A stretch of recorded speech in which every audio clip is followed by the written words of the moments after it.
kingdom building. This is the last part. So I got a few of the email. We missing Ema Niece on here, and Ema Shipra. But this was one of Nathaniel's snapshots that he caught of y'all chilling. But so Torah Porch and Deborah is what we were on for this week. And Deborah, so we started a new book, the book of Deborah or Deuteronomy. Deborah means what? Words. Debar, words. Deborah, words.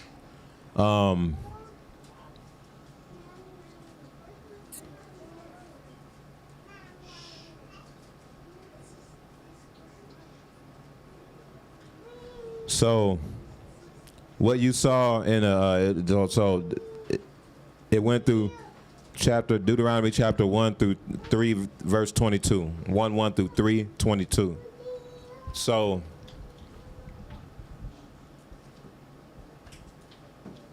basically what Deborah, in the beginning of Deborah, what you'll see is Moshe retelling the history of the people, his people, to the second generation that's appointed to go into the promised land. That's why Deborah is such an important book, because that's the letters that's the words, Deborah words to the people that are going into the promised land. That's why he's retelling the story in there. When you're reading it, he's like, man, we did this, we did that. Man, he's telling all the mistakes that they made. Why do you think he's doing that? So they don't do the same thing. He's bringing, he ain't sugarcoat nothing. Moshe ain't going there like fabricating no stuff, is he? He ain't fabricating nothing about himself either, did he? He wasn't trying to preserve himself at all. He was real about how the Most High told him he not gonna make it and why. He was real about how his people was, how they turned on him, how they rebelled against Yahuwah. How the first year, this is the 40th year in the wilderness, he's talking to the second generation. He's retelling it from the beginning. You got to understand, a lot of them wasn't even alive yet, wasn't born yet. So they hearing this, some of them probably hearing this for the first time. They did what? Oh, snap. That's why Uncle Junebug and them got killed, man. They ain't never told us what happened. Man, that's crazy. Auntie so-and-so and them, man, when that plague came, that I heard about that big plague that hit. Oh, snap, it was because of what? Man, yeah, they was laying with all these females, man, that angered the Most High. And so he put a plague out on everybody. Man, you can imagine the second generation like, what? I remember one time Big Mama had mentioned something like that. I thought she was just telling stories. Big Mama mentioned something about that before she passed.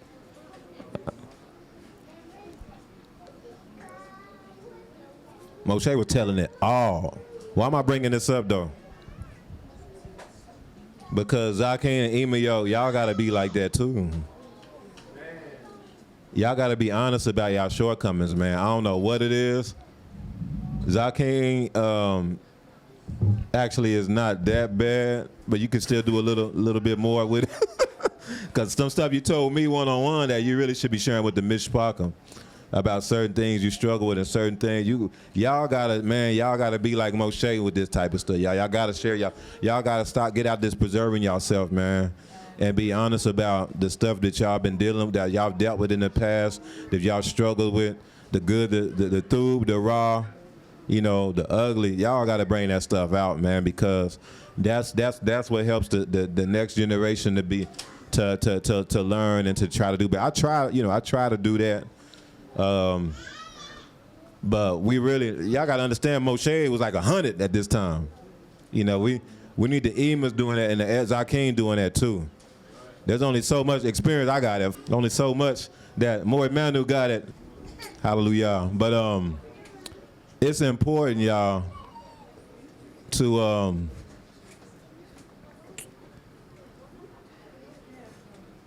be more transparent. Be more open. That's why the Most High dealing with a lot of y'all. The Most High dealing with the Emas right now, man. And ATX.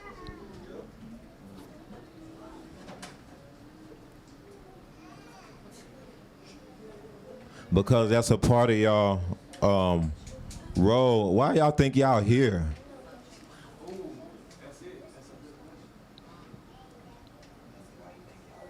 Y'all are not here just for yourselves. You're here for yourselves too. Yahuwah love y'all. And y'all here for yourselves too. I'm saying y'all not here just for yourselves. So don't misinterpret it. I know what your mind like, oh, really? Oh, no, you're not here. I'm just saying not only for yourselves.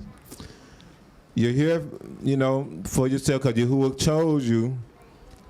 But it's also to pour out to the Mishpachah from your experiences. All of the Emas, all y'all got different experiences and stuff.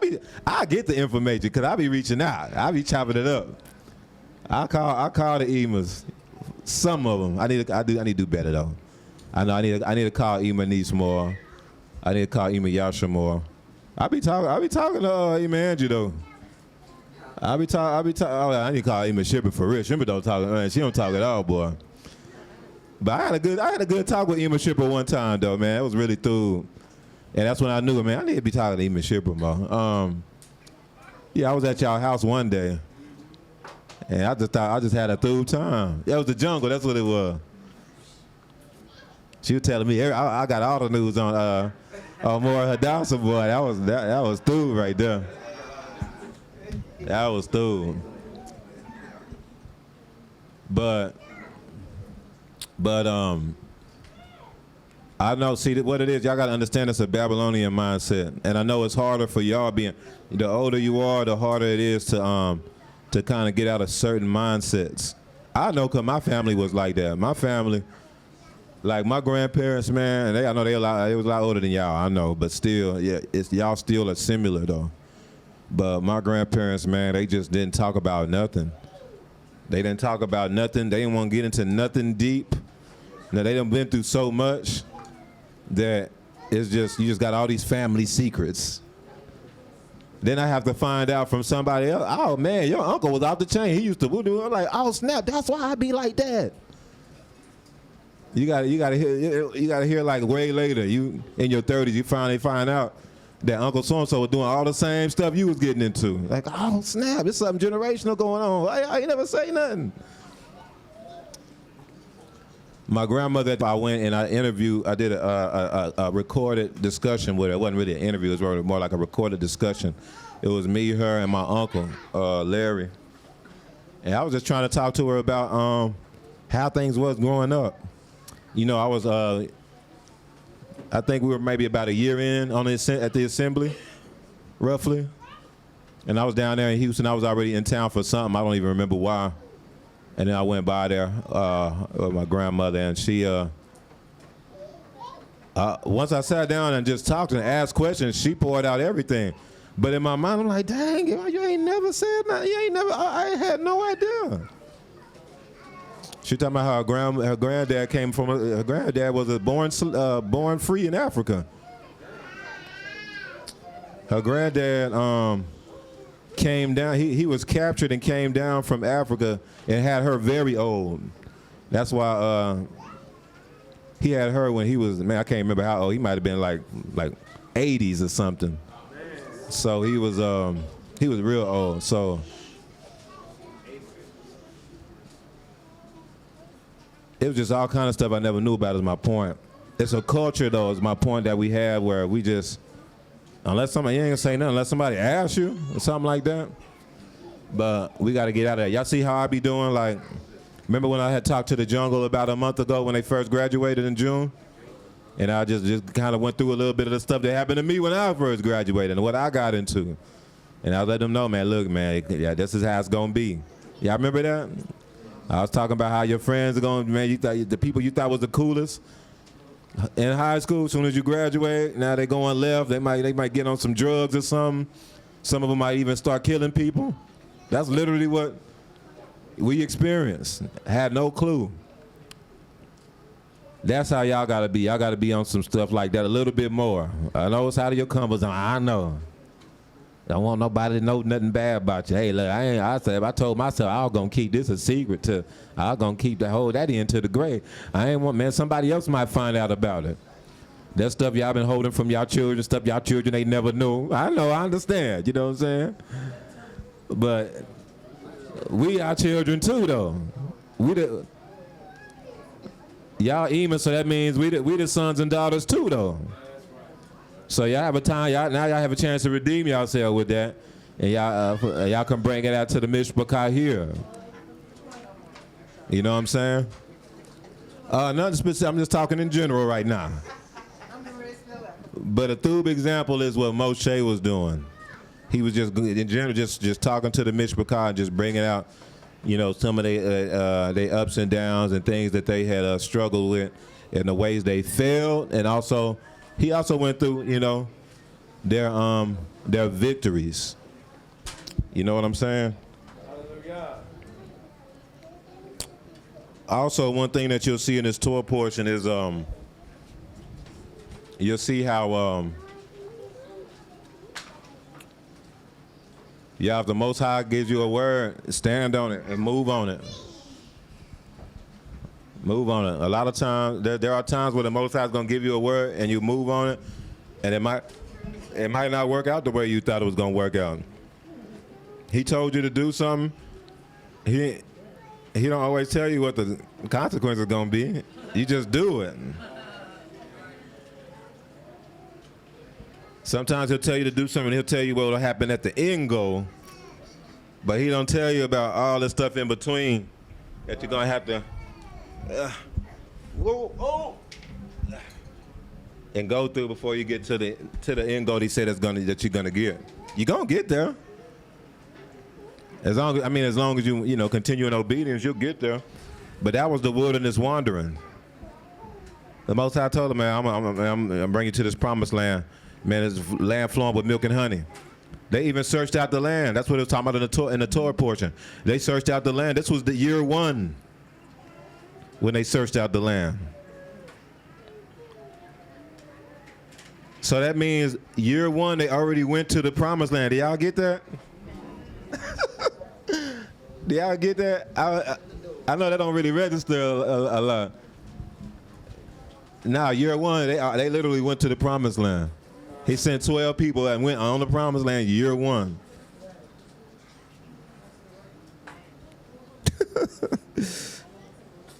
The Most High said, I'm going to give you this land. I'm going to give you the promised land. But you know, we know what happened and stuff like that. And so the Most High was still going to get a promised land to the people, but it'll be to the next generation. So what are you going to do? You're going to be disobedient to the Most High now? Oh, man, he said that he was going to give us the promised land. And now it's not going to come to us, it's going to come to our children only? Oh, no, we finna just go. That's what happened, man. We just going to go anyway. Yeah.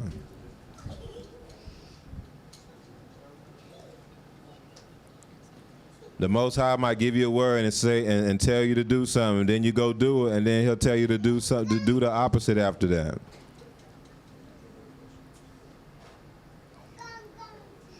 Just do it. You saw it all in the Torah portion. Just do it. He said, "Go and take the land. Go and take the land. I'm gonna give it to your hands." But he didn't like the way they responded, so he said, "No, don't go and take the land. No, don't do it. Matter of fact, none of y'all going to the land." Man, you just gotta receive that.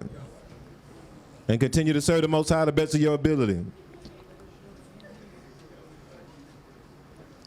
But this is what I'm saying. They could have been.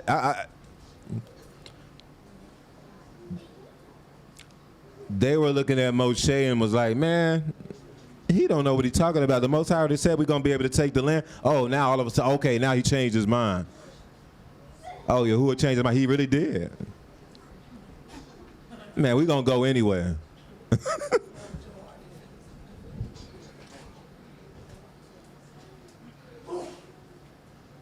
Just do what Yahuwah tells you to do, y'all.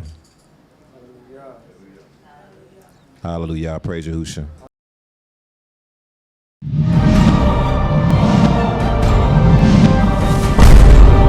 Rebirth of a nation.